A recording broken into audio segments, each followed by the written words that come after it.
Hello दोस्तों, कैसे हो आप सब। उम्मीद करती हूँ आप सभी स्वस्थ होंगे, मस्त होंगे। तो दोस्तों शाम के 5 बजने वाले हैं और हम निकल पड़े हैं रोज की तरह आज भी घूमने के लिए। और आज हम लेकर आने वाले हैं पलकुंडे। पलकुंडे यानी कि घास के गट्ठर।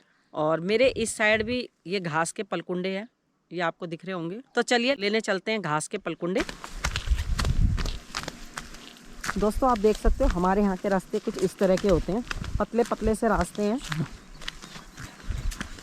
इस टाइम जो यहाँ का मौसम है वो आपको दिख रहा होगा, आसमान एकदम साफ है। और यहाँ हमारे यहाँ से धूप जा चुकी है। और जो तापमान है हमारे यहाँ का, दिन के टाइम यहाँ पे होता है 22 से 24 डिग्री और सुबह के टाइम यहाँ पे होता है 8 से 10 डिग्री। तो यानी कि ठंडा ठंडा मौसम ही रहता है। और आप देख सकते हो मैंने स्वेटर पहनी हुई है।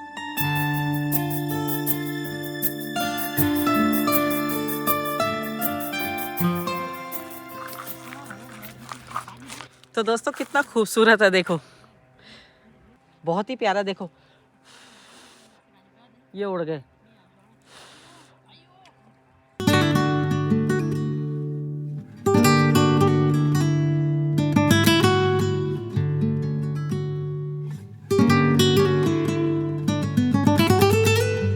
दोस्तों ये है पलकुंडे और ये घास के गट्ठर होते हैं जिसको कि एक के ऊपर एक रखा जाता है ऐसे।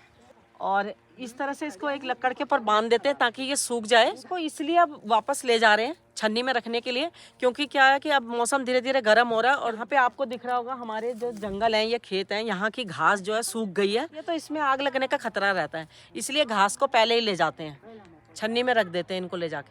तो दोस्तों ये लकड़ी का एक डंडा है, इसको गाड़ रखा है।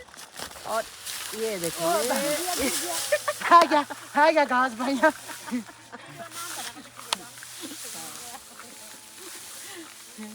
घास है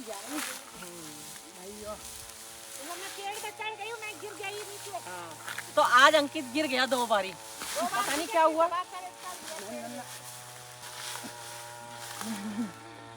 नहीं मुश्किल है।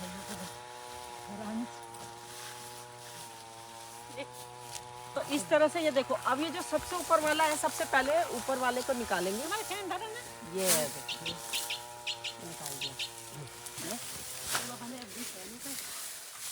तो दोस्तों ये है मेरी जिठानी जी और इनके घुटने दर्द करते हैं, लेकिन फिर भी ये काम काज पे लगी रहती हैं। आपने देखा होगा उस दिन हम लकड़ियां लेने गए थे तो लकड़ियां लेने भी गई थी और पलकुंडे भी लेने चली जाती हैं, दूर दूर से ले आती हैं। और ये है मेरी देवरानी जिसको आपने अभी पिछली वीडियो में भी देखा होगा। और आप लोगों ने कहा था कि नहीं हमें अच्छा लगता है जब वो आती हैं। तो थैंक्स आप लोगों के कमेंट्स करने के लिए।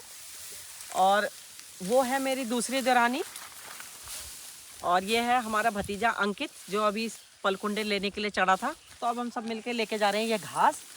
तो इसको लेके जाएंगे छन्नी में जहाँ पे गाय रहती है, छन में। तो इसको इस तरह से लगाते हैं।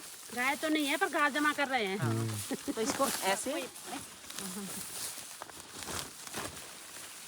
लगा देखते हैं। मेरे को लगाना वैसे आता नहीं है, लेकिन धीरे धीरे काम सीख रही हूँ मैं, क्योंकि अब ऑस्ट्रेलिया से आने के बाद फिर हम गांव में आएंगे, है ना। तो हाँ घी करेंगे, दूध बेचेंगे और घी भी। तो हमारी जिठानी जी कह रही है कि फिर हम भैंस रखेंगे और फिर दूध बेचेंगे।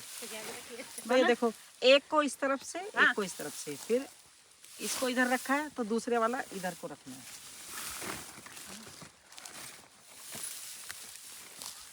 अब ये वाला हिस्सा इधर आएगा। तो इस तरह से इसको लगाना है एक के ऊपर एक ऐसे।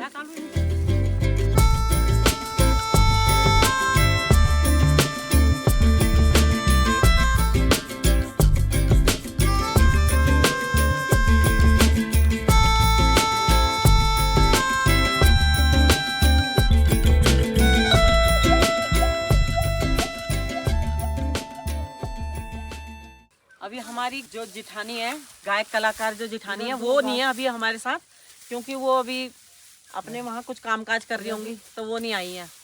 अगर वो आती तो वो जरूर गाने गाती है। इस सिचुएशन में भी वो गाना बना देती हैं, यानी कि कैसा भी माहौल होगा वो फटाफट गाना याद कर लेती हैं। उनको गाना याद आ जाता है एकदम से। तो आज उन जिठानी को मिस किया जा रहा है, यानी कि याद किया जा रहा है कि वो अभी इस टाइम होती तो कौन सा गाना गाती। उनके बेटे की शादी होने वाली है तो वो उसी की तैयारी में बिजी हो रखी है। आपने देखा होगा हम लेकर आए थे लकड़ियाँ नीचे जंगल से, तो नीचे भी जंगल है ऊपर भी जंगल है। तो हर गांव का यहाँ पे अपना अपना जंगल होता है। तो चलिए दोस्तों, मैंने तो अपने हिस्से के ये पलकुंडे उठा लिए, यानी कि ये घास के गठरे उठा लिए, और मैं चलती हूँ। वो भी आ रही है, मेरी देवरानी भी, और मेरी जिठानी चली गई आगे घास रखने के लिए छन में, यानी कि जहाँ गाय रहती है वहाँ। तो चलो चलते हैं।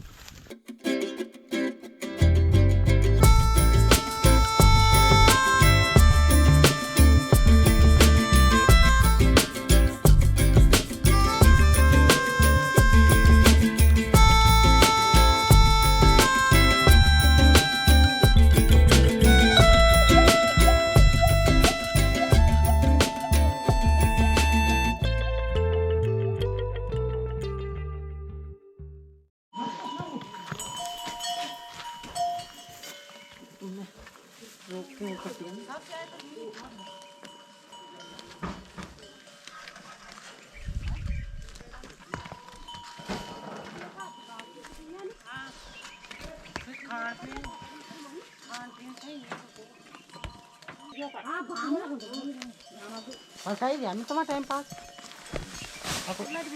कि हमारे यहाँ का जो रास्ता है वो आपने देखा होगा, टेढ़ा मेढ़ा और बिल्कुल पतला रास्ता, और ऊंचा नीचा है, कहीं पे ऊंचाई है, कहीं पे नीचाई है, कहीं प्लेन रास्ता है।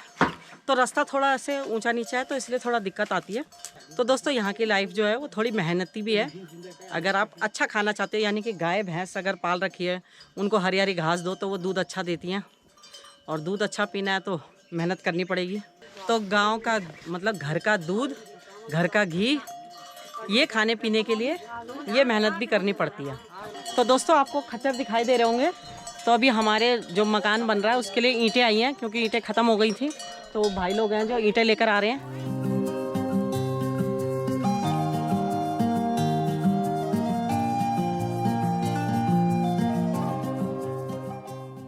तो दोस्तों घास लाने के बाद थोड़ी देर ऐसे बैठ जाते हैं यहाँ पे, और उसके बाद फिर दोबारा से घास लेने जाएंगे, क्योंकि थोड़े ऊंचाई वाले रास्ते से आओ तो थकावट हो जाती है। तो फिर जाएंगे दोबारा घास लेने के लिए।